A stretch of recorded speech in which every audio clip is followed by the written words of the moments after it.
di THS ya ITB. Kemudian juga menjadi arsitek ya, menjadi di beberapa kantor arsitek lah gitu ya, firma arsitek. Kemudian juga dia aktif mendirikan satu partai bernama PNI gitu ya, Partai Nasionalis Indonesia. Kemudian juga dia melahirkan juga studi apa klub studi ya, Aglemente Studi Club. Jadi forum diskusi-diskusi gitu ya. Kemudian juga dia membuat majalah. Nah, ini juga kita tidak tahu bahwa Soekarno itu juga ada seorang jurnalis. Gitu ya, jurnalis. Dia membuat 3 majalah cukup penting, koran. Pertama adalah Suluh Indonesia Muda, kemudian Persatuan Indonesia, sampai Pikiran Rakyat. Dia juga buat seri-seri esais, dia membuat esai-esai yang cukup penting gitu ya tentang konsep. Nah, makanya kita rujuk dari semua teks-teks yang ada di Soekarno ini selama dia periode di Bandung, ada 3 sebetulnya yang cukup penting. Satu adalah Indonesia Muda. Indonesia Muda ini adalah bagian dari dia membuat satu proyek bernama Persatuan Indonesia melalui koran yang dia buat di Suluh Indonesia Muda. Esai itu kemudian menyampaikan soal di Suluh Indonesia Muda, dia menyampaikan soal bagaimana persatuan ini dibangun. Contoh misalkan di salah satu edisinya itu tahun 1927 sekitar bulan Desember, dia menyampaikan soal esai tentang nasionalisme, Islamisme dan Marxisme. Ini di buku DBR ya, di bawah bendera revolusi yang tebal itu. Di bab pertamanya langsung ditulis soal itu karena itu adalah proyek dia secara yang dia insapi selama sepanjang hidupnya. Itu jadi ada namanya Indonesia Muda, Suluh Indonesia Muda. Nah, menariknya Suluh Indonesia Muda ini, Bu, kalau kita berbicara masalah Indonesia Muda ya, Indonesia Muda. Jadi ini saya akan mengambil konteksnya satu, pertama konteks Indonesia Muda. Indonesia Muda ini ada dia bikin majalah bernama Suluh Indonesia Muda. Kemudian dulu dia bikin juga satu fusi pergerakan. Kalau 28 itu kan ada Jong Java, Jong Sumatera dan sebagainya, Sumpah Pemuda.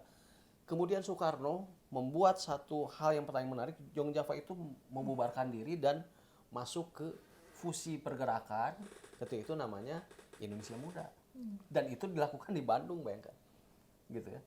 Jadi Jong Java itu membubarkan diri, masuk menjadi mengganti namanya Indonesia Muda. Ini tiada lain adalah karena pemikiran Soekarno. Indonesia Muda. Apalagi kita laksanakan di Gor Saparua nih, tempat anak-anak muda nongkrong. Secara logikanya, sejarahnya juga di sana, musik-musik underground, anak-anak muda pergerakan, anak-anak muda band semuanya di Bandung. Nah, kita angkat itu jadi Indonesia Muda. Kemudian 1929 sampai 1930 Soekarno mengalami apa yang disebut dengan Indonesia Menggugat. Satu peristiwa proses persidangan yang cukup penting. Proses persidangan Landrat ini terjadi di tahun 1930 selama 8 bulan. Ini menghasilkan satu pledoi yang cukup mengguncangkan yang namanya Indonesia Menggugat. Jadi Indonesia Muda, Indonesia Menggugat. Kemudian satu lagi yang saya sebut sebagai Indonesia Merdeka. Indonesia Merdeka ini kita ambil dari satu teks Mencapai Indonesia Merdeka yang dia tulis di dalam risalah di Koran Persatuan Indonesia tentang bagaimana cara-cara Indonesia harus merdeka.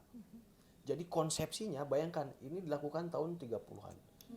Artinya 15 tahun sebelum Indonesia merdeka di tahun 45, Soekarno sudah punya konsepnya tentang Indonesia merdeka ini. Gitu loh. Jadi kita mengambil 3 teks, kita sebut IM3 aja nih gitu ya.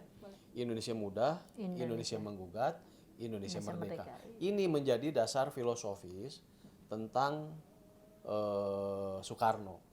Nah, ini semua kita rangkum di dalam 3 teks ini, kita rangkum dalam satu kata bernama gagasan Indonesia.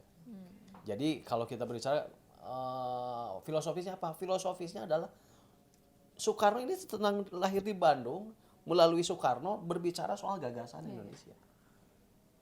Melalui 3 instrumen. 1 Indonesia Muda, 2 Indonesia Menggugat, Tiga Tiga, Indonesia Merdeka. Indonesia Merdeka. Indonesia Muda adalah orangnya harus muda, orang tua nggak apa-apa secara, tapi pikirannya harus tetap muda. Kedua adalah Indonesia Menggugat, itu caranya menggugat, caranya itu adalah falsifikasi, bahwa kalau ini benar katakan benar, kalau ini salah katakan salah, gitu ya. Indonesia Merdeka itu adalah tujuannya gitu. Jadi anak muda yang berpikiran kritis, kemudian untuk mencapai apa? Untuk mencapai kemerdekaan Indonesia. Kemerdekaan Indonesia.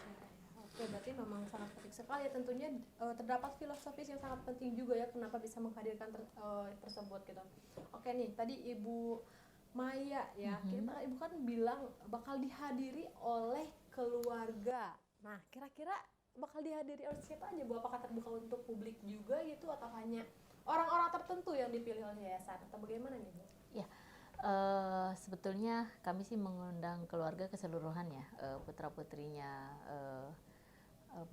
Pak Soekarno. Dan kalau untuk undangan yang lainnya, sebetulnya kami membuka juga kepada halayak umum, tentu untuk turut menghadiri di acara groundbreaking itu. Harapannya bahwa mudah-mudahan ini harus bukan mudah-mudahan ya, biar tersosialisasikan kepada masyarakat umum, umum yang ada di khususnya Kota Bandung dan umumnya kepada masyarakat Jawa Barat dan seluruh Indonesia, bahwa ada momen yang bersejarah yang memang tadi yang sudah Pak Hanif sampaikan, bahwa ini kenapa layak harus di Bandung, karena sejarahnya sangat lekat dengan dengan sosok Bung Karno, karena Bandung ini punya ikatan erat batin yang sangat luar biasa ya, tentang kemerdekaan dan sebagainya, semua terlahir memang dari Bandung seperti itu. Oke, baik nih teman-teman, kita mulai untuk pertanyaan terakhir nih ya untuk Bapak Hanif nih. Kira-kira Pak, apa sih harapan terbesar Bapak dengan didirikannya monumen tersebut dan khususnya bagi masyarakat juga nih? Nah, satu hal ya, mau dibangun semegah apapun monumen Bung Karno, sebetulnya tidak akan sebanding dengan jasa yang beliau lakukan untuk bangsa ini, gitu ya. Kita banyak buku kita buat, gitu ya. Banyaknya monumen, tingginya monumen yang kita buat, gitu ya. Sebetulnya apa yang kita lakukan ini sebetulnya nggak sebanding juga yang sudah beliau lakukan untuk bangsa ini. Tapi minimal kita sebagai warga kota, warga bangsa, warga kota, kita ingin membuat satu tempat bagaimana kita bisa merefleksikan kembali, gitu ya, tentang perjalanan kota ini dalam kaitannya terhadap bangsa, gitu. Jadi kalau saya ngelihat gini, ada 3 hal kita lihat. Satu adalah bahwa kita berbicara nanti ke depan tentang bangsa ini ke depan seperti apa. Kita berhadapan dengan waktu, ada yang disebut dengan waktu publik, gitu ya. Jadi ruang ini adalah waktunya untuk publik mengeksplorasi lah, gitu, tentang keadaan sejarahnya, gitu. Kemudian ini adalah ruang republik, gitu ya. Kita berbicara di ruang ini menjadi ruang waktu publik, ruang republik, gitu ya. Ruang republik ini bahwa ya semua ini ada berbicara soal kebangsaan. Nah, kemudian adalah yang disebut dengan ritus gagasan. Nah, di dalamnya ini nanti kita berbicara. Jadi nanti saya berharap juga nanti ke Bu Maya, gitu ya, ke berbagai orang juga. Kalau sudah dibangun monumen ini jangan berhenti monumennya, gitu kan. Sebetulnya ini monumen ini sebagai penanda saja bahwa gerakan pencerdasan terhadap wawasan kebangsaan, tentang sejarah bangsa dimulai dari titik ini, gitu ya. Tujuannya seperti itu. Harapannya ke depan, pertama jas merah, kita juga tidak melupakan sejarah. Kedua adalah sejarahnya bukan kita ke belakang, tapi sejarahnya itu ke depan. Bagaimana kita melompat ke depan melalui sejarah-sejarah apa yang sudah terjadi ke depan. Baik, kalau untuk dari Bu Maya ini sebagai direktur event itu kira-kira harapan terbesar Ibu apa sih untuk pembangunan ini? Ya, saya menambahkan harapannya yaitu saran Pak Hanif adalah tidak berhenti sampai hanya kita membangun sebuah monumen plaza, dengan sosok patung Bung Karno, bahwa tentu ini tempat juga harus menjadi bermanfaat juga ya, bermanfaat terutama untuk generasi berikutnya. Generasi berikutnya, setidaknya bahwa ada sosok yang tidak boleh dilupakan dalam segi perjuangan dan lain sebagainya. Ini juga harus menjadi api pewaris bagi anak-anak bangsa ke depan itu sih. Oke, baik, terima kasih banyak Bapak, Oke. Ibu Ya. atas waktunya ya, atas Oke. kita udah ngebahas berbincang-bincang sesuatu yang sangat menarik dan tentunya sangat bermanfaat sekali. Terima kasih Ya, banyak makasih. Bapak, Ya, Ibu. sama-sama Pokoknya Tari. Sama-sama. jangan lupa ya, datang ya. Oke teman-teman, terima kasih banyak udah nonton ya. Udah pantengin terus di podcast CSD. Kita kembali lagi Jumat depan. Bye-bye.